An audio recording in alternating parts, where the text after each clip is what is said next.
हुसैन जनाना असी तुझा कुल दीवाना,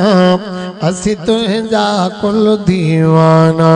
ओ मुझे हसन हुसैन जनाना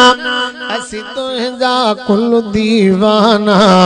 असी तुझा कुल दीवाना। ओ मुझे हसन हुसैन जनाना ओ तुझे मिठड़ा नाम मिठो तुझे कामिल कुर्ब कुठो वो तुझे मिठड़ा नाम मिठो तुझे कामिल कुर्ब कुठो तुझे प्यार जा सब परवाना।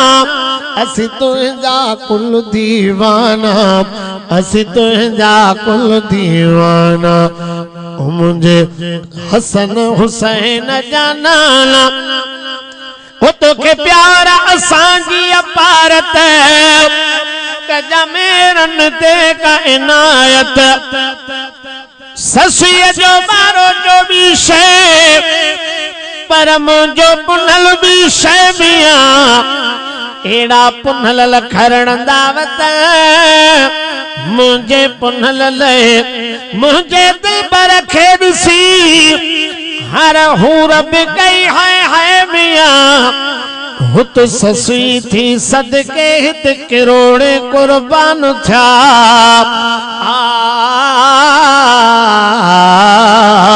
होशल बाज पोयला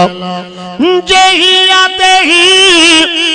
पानी मारो चल दी मिया हुजे पाइन पेर में जुती न जेही हुजता होता हबीब सी मुँह कमीनी के ही मिया तिनके चिनखे वे ही सारे माँ के में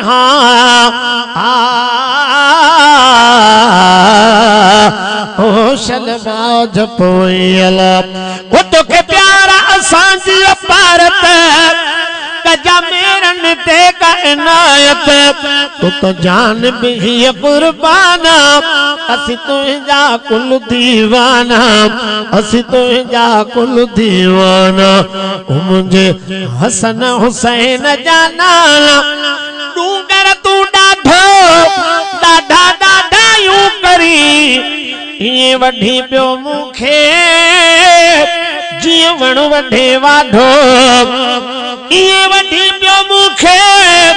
जीवन वढे वाढो मिया हियो किस्मत जो काढो न त पत्थर केरो पंधु करे। सुते जागाई ससुई अची इज़राइल मिया पई ड्रोड़ाए दलील त पुन्हो माण्हू मोकिलियो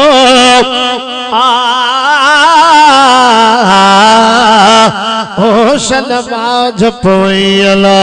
मुनकर ऐं नकीर खे जॾहिं ॾिठाई मिया उथी तनखा यकदम पुनल पुछियाई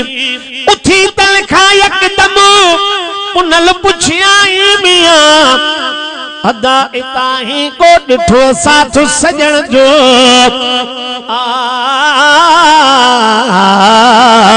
होशल बाज पोयला गुलाम हैदर तुझो गुलाम भुरट पढ़ंदो तो ते सलाम पढ़ी नफल कयो शुक्राना ही अब्बासी तुझा दीवाना ही बुरड़ा तुझा दीवाना दर गैर जमाना छॾे ने देरो रब जे दर ते अॾे ने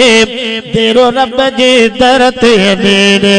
दर गैर जमाना छॾे ने